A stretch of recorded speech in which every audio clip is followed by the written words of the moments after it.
So, over the next week or so, I'm going to be engaging in another cycle of teaching a section of a world religions class at a local community college, the section on Buddhism.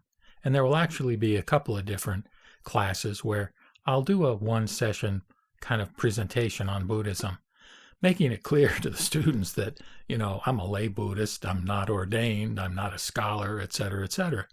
So I'll give those caveats, but in any case, I've kind of resisted over the last few years that I've done this. The teacher has asked, could he tape it, I guess, for future use if I'm either sick or dead or whatever. But in any case, I have relented this particular year and said, yes, you can tape one of these sections. So if I get that tape, I'll go ahead and play it if it's not too bad and upload it onto my YouTube channel. But in the meantime, in preparing for this particular class, I pulled together a couple of things that might be of interest in the context of a focus on what is the nature of religion in general. And of course, one of the things that comes to mind is the notion within Buddhism of the finger pointing at the moon. And the thing I found that communicates this metaphor in a very effective way, I thought, was by Thich Nhat Hanh in his book called Old Path, White Clouds, Walking in the Footsteps of the Buddha. And in there he says, the teaching, or you can substitute the word religion, any religion, the teaching is merely a vehicle to describe the truth. Don't mistake it for the truth itself. A finger pointing at the moon is not the moon. The finger is needed to know where to look for the moon, but if you mistake the finger for the moon itself, you will never know the real moon.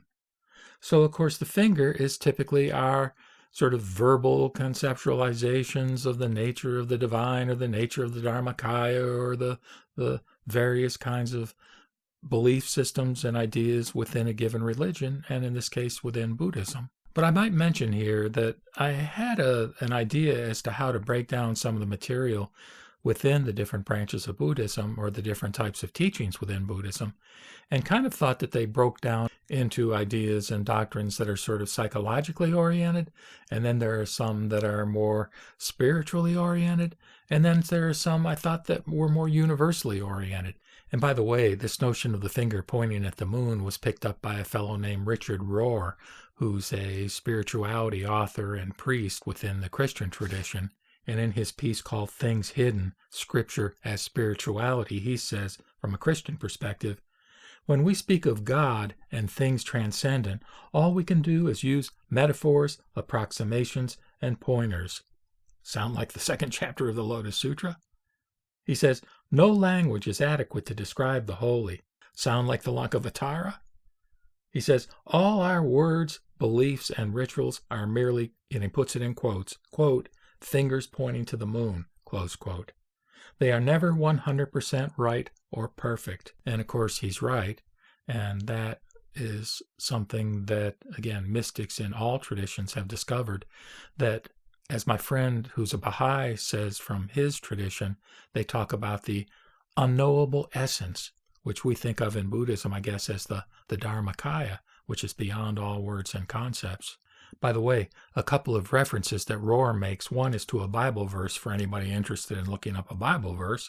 This is from Ecclesiastes 3:11, where it says, we cannot comprehend the work of God from beginning to end. And comprehend in this sense, I would take to mean comprehend with our thinking mind, which by nature is dualistic. And he also references a Rilke poem, a poem from Rilke's work Letters to a Young Poet, where he says, I want to ask you, as clearly as I can, to bear with patience all that is unresolved in your heart, and try to love the questions themselves. For everything must be lived. Live the questions now. Perhaps then, someday, you will gradually, without noticing, live into the answer.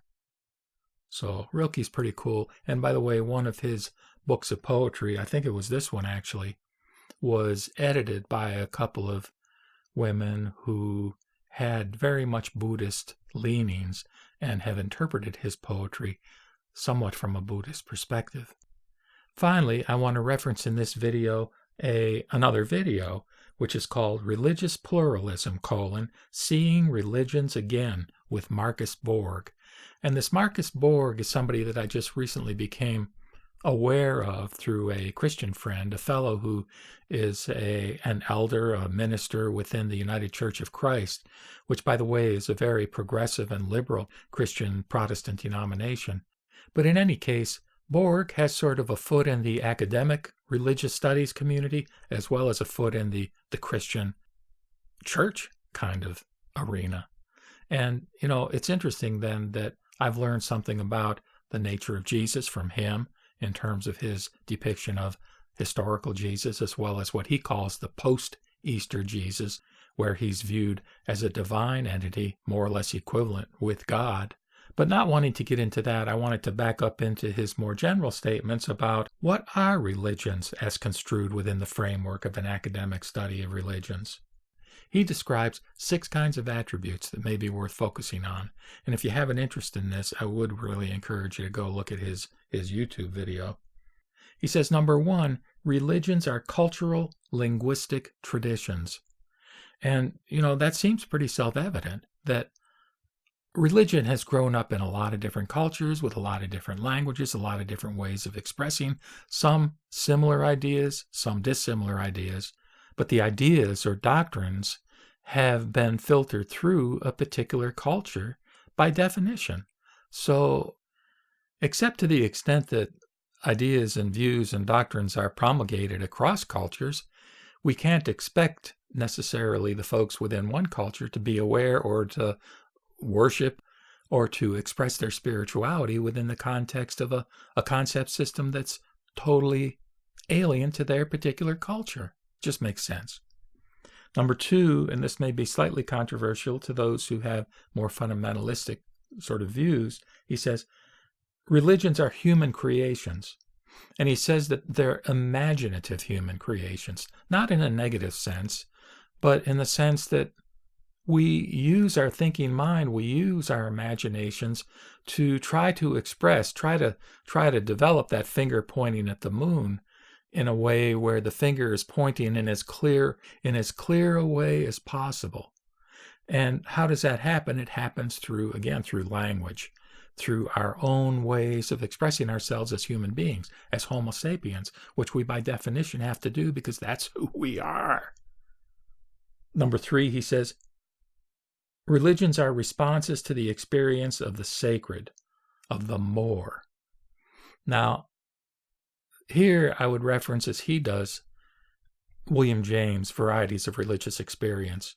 It's clear that some people do have, whatever you want to call them, conversion experiences, spiritual awakening type experiences, mystical experiences, some experiences which are very dramatic and represent what seems to be sort of a different kind of mode of consciousness.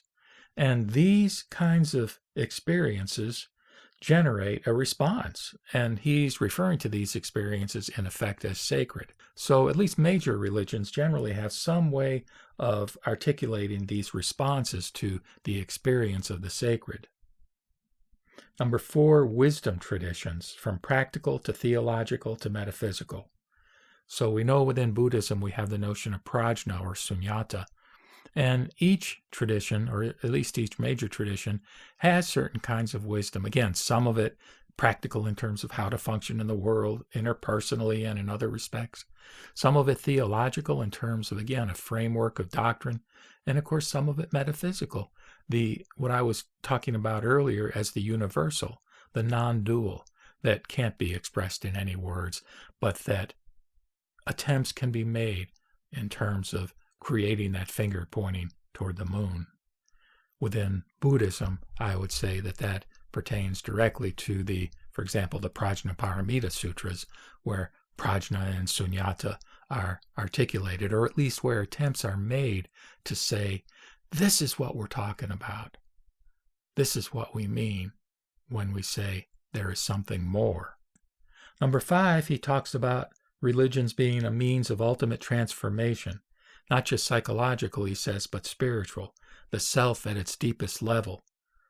And within Buddhism, at the deepest level, we're talking about a transformation of self into non-self, into a recognition that the notion of a separate self is in itself an illusion, part of the ignorance that we that we view as one of the three sort of poisons, that along with greed and aversion.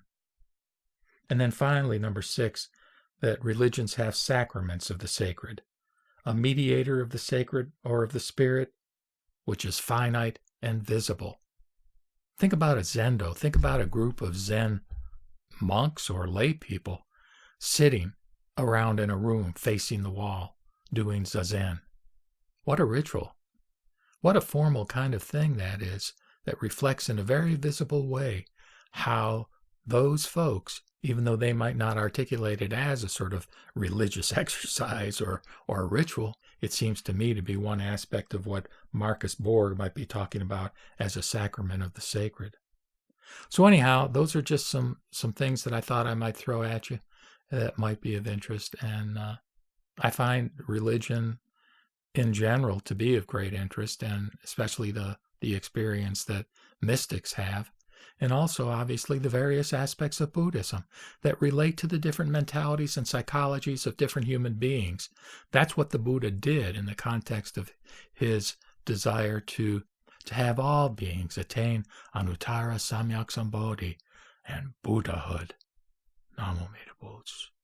Namo Mita Boots. Namo Mita